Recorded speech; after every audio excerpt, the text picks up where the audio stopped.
Before we saddle up for this wild story, drop a comment and let me know where you're tuning in from. Maybe it's a dusty ranch road out in Texas, a high-rise in downtown Chicago, or a quiet porch overlooking the pines in Oregon. I love seeing just how far these tales of chaos and karma can wander. The sun leaned low over Bitter Creek, spilling copper light across the main street like a painter gone soft with nostalgia. Wind tugged at faded curtains and carried the taste of dust and old whiskey, and somewhere a piano stumbled through a hymn no one believed in anymore. I rode in with the wind, boots striking the boards with a hollow thud that made folks look up, then away again, quick as sinners spotting a preacher. I wasn't much to see, just another cowboy, weathered by sun and regret, but my eyes knew where they wanted to settle. She was already there. Naya walked alone, shoulders squared against the town's sharp little words, her hair black as a crow's wing falling down her back, eyes like storm clouds bruised with too many betrayals. Every whisper seemed to hitch a ride on her shadow.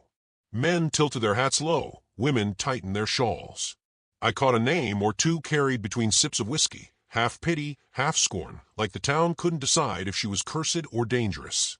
They'd say it plain if you asked, no man could love a woman like that. Not after what had happened. Not after the shame the town let grow like weeds in a churchyard. Folks like to think cruelty is a kind of order. But standing there, watching her stride past the saloon like she didn't hear a thing, I knew better. It wasn't order. It was fear dressed up pretty. She didn't look at me. I didn't expect her to. We had crossed paths years back when I was just a ranch hand with more blisters than sense. A horse threw me bad out by the river, cut my hand wide open. She found me bleeding into the mud, wrapped me up in cloth torn from her own dress, didn't say a word while I bit back curses at the sting. I thanked her like a fool, quick and clumsy, then rode off before anyone could see. Back then, kindness from her came, with a cost no man in town would pay. I should have spoken up then. Should have stood by her when the talk turned ugly. But cowardice has a way of sounding like reason when you're young and scared. I kept my head down, let the tide take her name through the mud.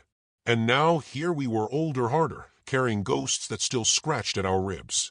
Sheriff Amos leaned against the jailhouse rail, squinting at her the way a man squints at a rattler he ain't sure will strike. Town's been restless, he muttered when I passed. Ain't safe for her here. Maybe time she moved on. Moved on, like she was a stray dog in need of a nudge. I didn't answer him right off. The storm wasn't in the sky yet, but I could feel it building behind the hills, a low pressure in my bones, in the murmurs floating out of the saloon. A storm don't always come with thunder. Sometimes it comes with men 3 whiskeys in, eager for a fight they can win. When the first fat raindrops hit the boards, the whispers got meaner. I saw 2 ranch hands at the corner, eyes glassy, shoulders squared toward her retreating back. I set my jaw and stepped off the porch. Need to get out past the ridge, I said when I caught up to her, my voice low so it didn't feel like a rescue. Storm's rolling in. Roads'll turn to soup. She stopped, eyes cutting sideways at me, measuring the offer like a trader checking for counterfeit. Don't need charity, she said, voice flat proud, but the wind tugged at her shawl like even nature knew she couldn't walk this one alone. Ain't charity, I said. Just sense. Got a mule loaded with supplies. You ride, I'll walk. No one needs to talk. The silence stretched between us, taut as a tripwire. Then she gave the smallest nod, like conceding to weather, not to me, and turned toward the livery. We left Bitter Creek under a bruised sky. The town shrank behind us, its gossip chasing on the wind like ash from a dying fire. The rain came steady but not hard, tapping the brim of my hat in time with the mule's slow steps. We didn't speak, but sometimes words get in the way of what matters. She drank from my canteen without asking. I fixed the stirrup when the leather bit at her boot. She brushed mud off my coat sleeve when I stumbled in a rut. Small things, the kind that build bridges the world don't see being built. By the time night pinned itself across the desert, we found a ridge with enough overhang to keep the fire dry. I struck a match, and the light painted her face in warm copper, softening edges carved by years of disdain. She sat close enough to feel the heat, but not close enough to mistake it for trust. For a long while we listened to the rain whisper across stone. Coyotes yipped somewhere beyond the firelight, a lonely sound that felt honest. Then, quiet as breath, she said it, like a confession to the dark, more than to me. No man could love me. Her voice cracked at the edges, not weak, just worn, like a rope pulled too tight for too many years. I stared at the fire, fingers tightening around the tin of coffee like it might keep my own truths from spilling. The night seemed to hold its breath. I didn't answer, not yet. Some words are like wild horses. You don't rush at them. You wait, let them come to you gentle, sure. And in that waiting, something shifted in the space between us. The fire popped. The rain eased. And for the first time in years, I thought maybe the story wasn't finished yet. The fire burned low, shadows stretching long across the stone like the memory of hands reaching but never touching. Naya sat with her knees drawn in, her face turned toward the night, eyes searching the horizon as if the stars might offer a verdict the town never would. I sat across from her, the space between us thick with things neither of us dared yet to say. "I remember," I said finally, my voice a rasp in the stillness, "the day by the river. You bound my hand. Never asked for thanks, never asked for a thing." She looked at me then, sharp at first, like I'd trespassed somewhere private. Then softer. "I didn't think you'd remember." "I never forgot," I said, "but I didn't speak up when I should have. I let them drag your name through the dirt while I kept my boots clean. Thought I was protecting myself. Turns out I was just proving them right." Her gaze held mine, quiet, searching for the trick, the angle. "Words don't fix ears," she said. "No," I admitted, "but sometimes a man starts where he should have stood." The night air grew colder, the storm having moved east but leaving behind a restless wind. Hooves sounded in the dark, faint at first, then nearer, 2 riders, voices low, laughter hard. I stood, hand on the mule's rein, heart a dull hammer in my chest. They came into view, ranch hands from Bitter Creek, half drunk, eyes lit with the ugly joy of men looking for something to break. "Well, if it ain't the desert flower," one drawled, sliding off his horse. "Didn't figure you'd have company. Guess we were wrong." Naya stiffened, her hand inching toward the small knife at her belt. I stepped between them, slow, deliberate, my palms loose at my sides. "Evenin'," I said steady. "Best keep riding. Storm's behind you, cold night ahead." The second man spat. "Didn't know you were the type to pick up stray dogs, Carter." Something old and bitter tightened behind my ribs. I didn't reach for my gun, didn't raise my voice.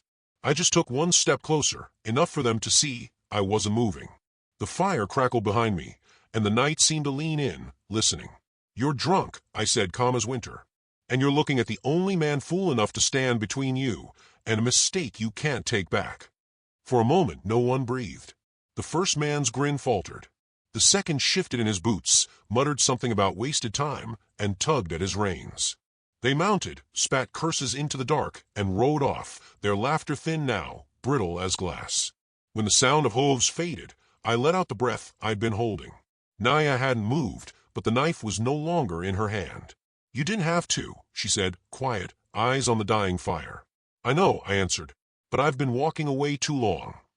The fire sank into embers, the desert settling back into silence.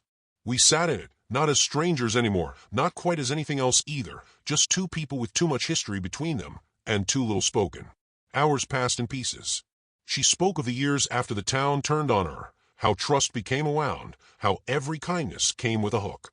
I listened, each word a weight I wanted to shoulder, though none of it could be taken back. When the first gray of dawn touched the sky, she looked at me, truly looked, as if measuring the shape of the man I'd become against the boy who'd failed her.